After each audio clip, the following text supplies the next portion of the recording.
Tayo Dawson. I am here to give you another episode on Tidbit Africa, where I talk about so many things happening in the continent of Africa. We look at Nigeria, we look at Niger Republic, we look at Uganda and every other part of the country as far as this video is concerned. And I promise you not to take too much of your time this time around, because I want to make the video very short so that you guys will enjoy it. So without wasting much of our time, let's dive straight into it. I'll see you in a bit.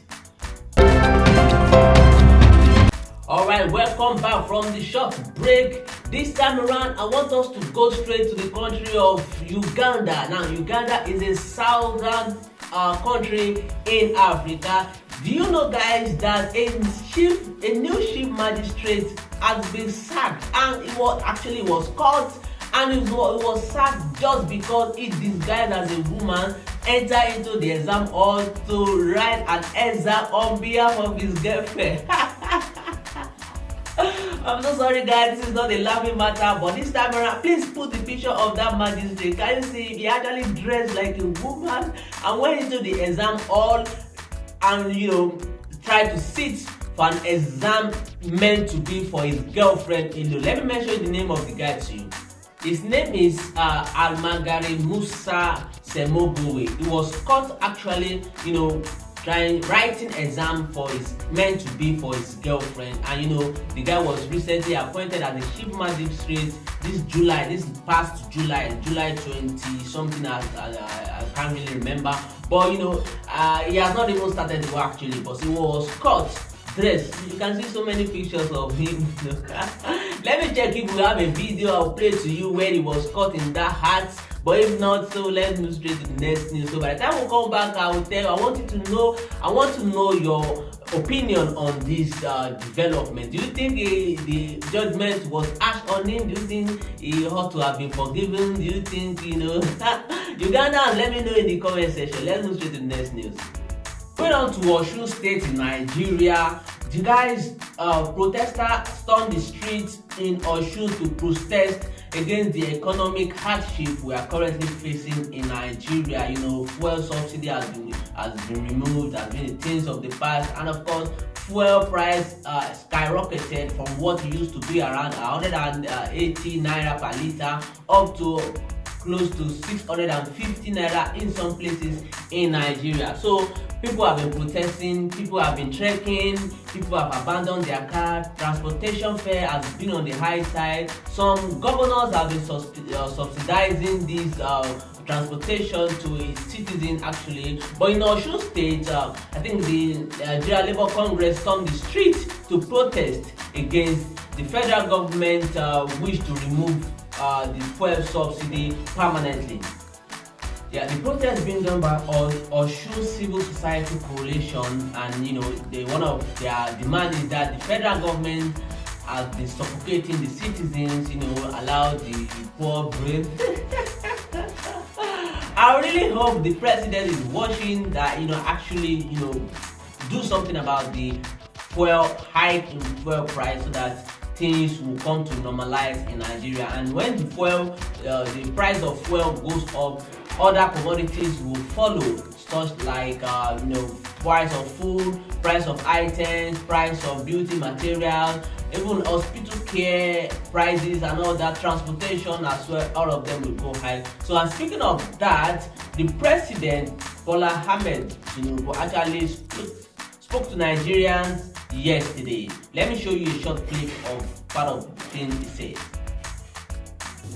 It is important that you understand the reasons for the policy measures I've taken to combat the serious economic challenges this nation had long faced. I'm not going to talk in difficult terms by dwelling on economic jargon and concepts. I will speak in plain, clear language so that you know where I stand. It will never become the society it was intended to be as long as such small, powerful, yet unelected groups hold enormous influence over our political economy and the institutions that govern it. The whims of the few should never hold dominant sway over the hopes and aspirations of the many. If we are to be a democracy, the people and not the power of money must be sovereign. The preceding administration saw this looming danger as well. Indeed, it made no provision in the 2023 appropriation for subsidy after June this year. All right, do you really believe what the president just said? Do you think the economy will take a new leaf? Do you think the economy will take another dimension to favor the citizens? Well, I want to know what you think in the comment section. Please drop your comment in the comment section. Let's move straight to the next news.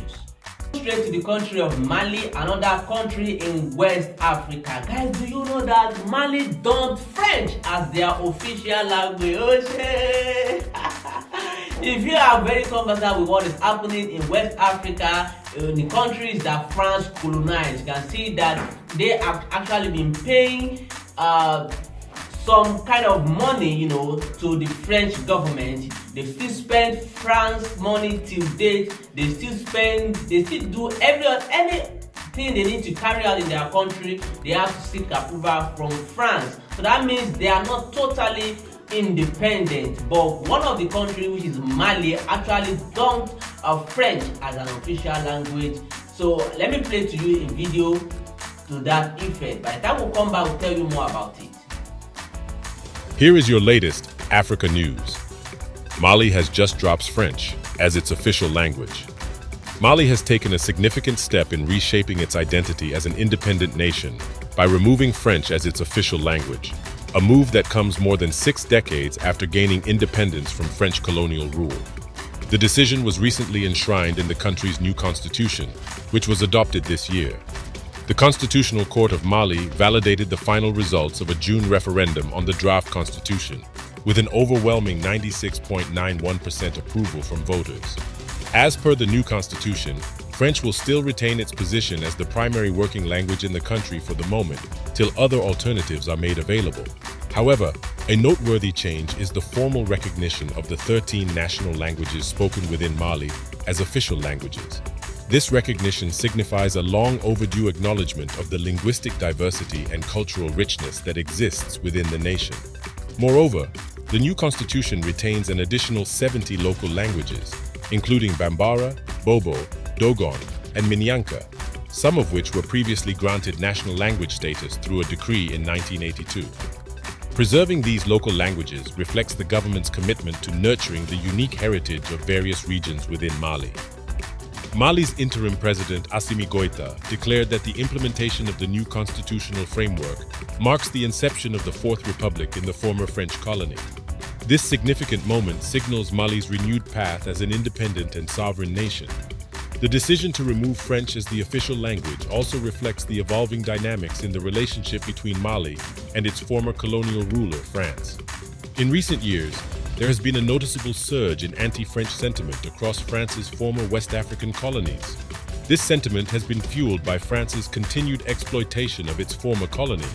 France's decision to withdraw its troops from Mali in August marked the end of a 9-year military operation aimed at combating armed groups in the region. The withdrawal further impacted the bilateral relations between Paris and Bamako, leading to a halt in development aid to Mali and the cessation of operations for NGOs and aid groups funded by France in the country as punishment for the rebellion. In conclusion, Mali's decision to remove French as its official language and the formal recognition of national and local languages within the country represents a crucial step in asserting its cultural identity and linguistic diversity. This move comes amidst a period of political transformation and rebuilding, as Mali looks forward to the establishment of a new democratic era. As the nation embarks on the journey of the Fourth Republic, it stands as an example of asserting national sovereignty and promoting linguistic and cultural heritage. Other countries, including Rwanda, have also taken similar strides in recognizing and preserving their local languages, emphasizing the importance of embracing diversity and cultural richness on a global scale. Please do not forget that Mali has about 70 other languages speaking in that country, and part of it is Bambara, Babu Dagon, Meninanka, all of them can generate one. They can generate one to be their official language. So no more colonization language, no more colonization food, no more colonization things. You understand what I'm talking about? Let's be original in Africa. Let's take responsibility of our own country. Let's move straight to the other news. Moving on to Niger Republic, I am sure you must have heard that a coup was carried out in that country and the president of that country was sacked. So right now, the military have taken over the country of Niger Republic. A democratically elected president was arrested by the military in that country and he was sacked as the president of Niger Republic. So this time around, the head of Niger Presidential Guard, his name is Abdulhamid Tashani. He has named himself as the head of transitional government in Niger just 2 days after his guy detains and overthrew democratically elected President Mohamed Bazoum. Mohamed Bazoum has been the president of Niger Republic. So they actually arrested him and dethroned him. He made this announcement on Friday, July 28th in a state-run television, saying that the president of the National Council of Safeguard of for the safeguard of the homeland. So what do you 26 juillet 2023, nous, forces de défense et de sécurité, réunis au sein du Conseil national pour la sauvegarde de la patrie, CNSP, avons décidé de mettre fin au régime que vous connaissez. Cela fait suite à la dégradation continue de la situation sécuritaire, la mauvaise gouvernance économique et sociale. Les frontières terrestres et aériennes sont fermées jusqu'à la stabilisation de la situation. You guys think, Niger Republic is part of the economic West African states? That means that President Bola Ahmed Tinubu is the chairman of the ECOWAS. So do you think the ECOWAS will swing into action to actually restore normalcy in the country of Niger Republic? Or do you think they will just leave it like that as it is and let the military take over or continue to rule that country of Niger Republic? Don't forget that Mali also experienced this kind of a thing some years back. Another thing also happened in Burkina Faso, but this time around it is Niger Republic. So the 62-year-old general also said that intervention has been necessary, is being necessary to avoid the gradual and inevitable dismiss of the country. So many things, many accusations that many things they accuse the president of doing, that Bazoum. So that means, so he says that is bringing this kind of intervention is necessary to safeguard the people of Niger Republic. So Nigerians, I know you are listening to me right now, I know you are watching. Please let me know in the comment section, do you actually want the military to continue ruling the people of Niger Republic, or you want the president to be reinstated back into his position? Let's go straight to the next news. Moving on to Abuja this time around, guys, I need to pass a warning to all of you, those of you that are using police numbers to obtain loans. I am so sorry, guys, this is not a laughing matter. I should have been laughing here, but the police commissioner in FCT came out to say that Nigerians are using police emergency numbers to obtain loans. Loans from, I don't want to mention those loans apps, but you know it. You just go to Google Play Store, download that their loan app, then use Nigerian police number. Eberola will fear God. This thing that you are doing is not good.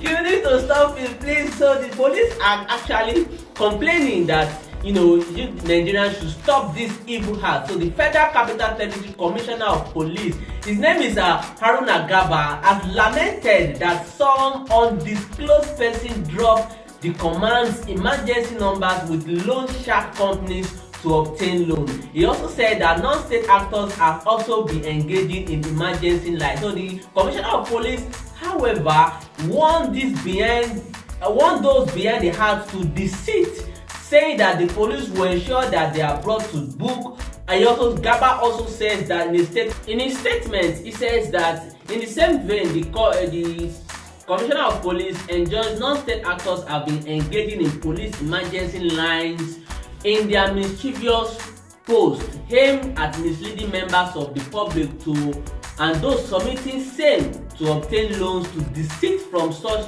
and always use the emergency line for intended purposes. You know, these lines are meant to be for an intended purpose. Maybe you have an emergency, someone is being kidnapped, and you are there. You just have to call the police on him, just like our Americans 911 emergency number, dial the 911, and of course actions will take place. So we also have emergency, and it's just unfortunate that we don't have short code. You know, we should have made our own maybe 222 or or 555 and whatever the case may be. So why are we using regular number actually?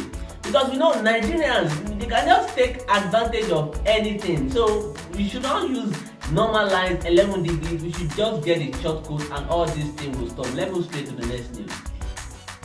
Moving on to Guinea. Guinea this time around, guys, have you heard that a Nigerian that visited Guinea with 150,000 Nigerian currency, and she said that 150,000 naira will actually give you 1.5 million Guinea franc.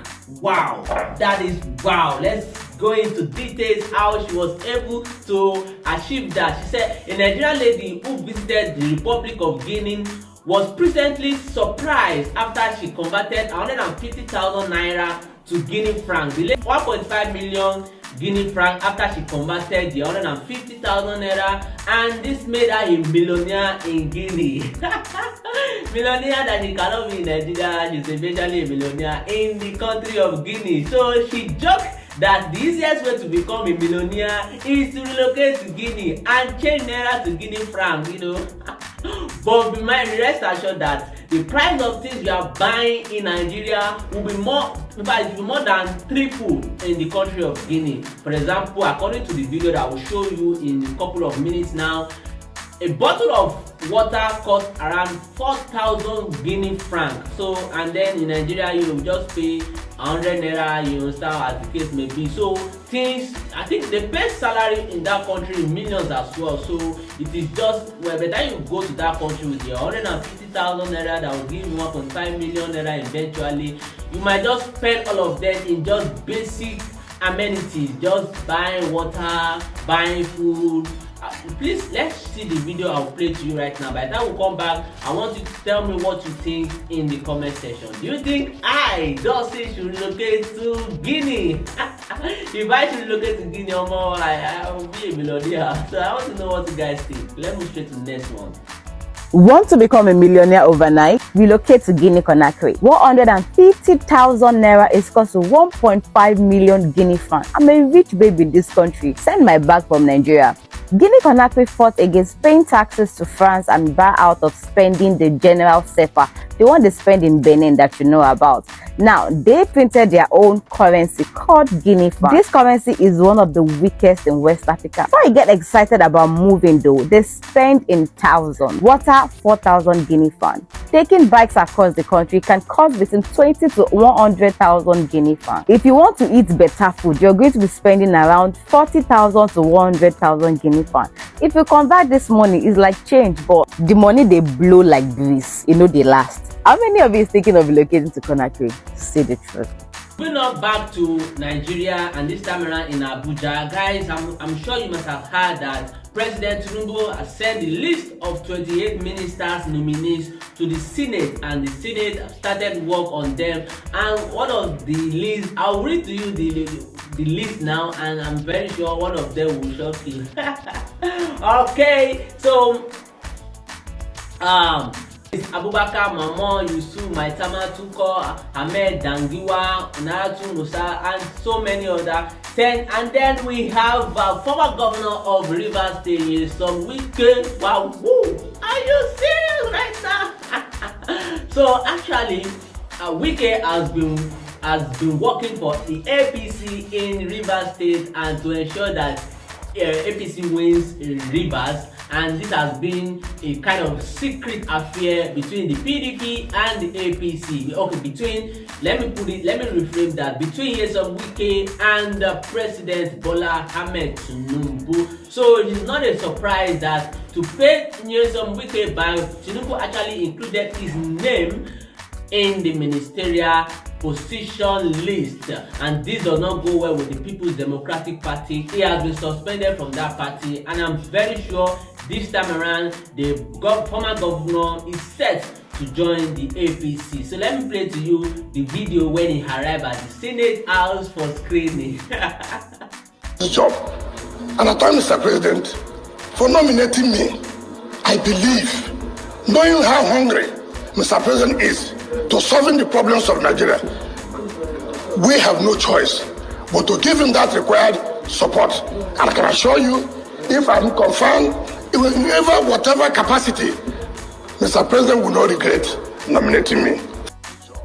Hello guys, welcome to my channel. That is the former governor of Rivers State, Nyesom Wike, promising to give Nigeria his best if he is approved as a minister. Yes, his name was in the nomination list for ministers that will serve the president Bola Ahmed Tinubu. And having served as former governor, he says he's going to bring in his wealth of experience and give Nigerians the best. Well guys, okay, let me guys know what you think about this. Do you think this man is double dating? He's just swinging from one party to the other, and of course that is how it is. In Nigeria, anything can be possible. You can jump from party A to party B and nothing will happen. Alright everybody, this is how far we can go. I've enjoyed working with everybody in the studio. Please ensure you follow me on all social media platforms, on Facebook, Twitter, Instagram, and on Trends. I am now on Trends at Ayo.C. Everything is at Ayo.C. Please search me. I'll put the link actually in this video description. So those of you who are here to subscribe to our YouTube channel, please, what are you still waiting for? Help us to grow. Subscription is actually free, so please click on the subscription button and the bell button so that anytime we drop a video, you will be the first to be notified and you will not miss any part of our uploads henceforth. So please, what are you still waiting for? Click on the subscription button now. And all news are actually from our blog, www.nairalogs.com. Please visit our blog, read from it, drop comments, share everything. We will be glad. So until next time, my name is Ayo. Goodbye.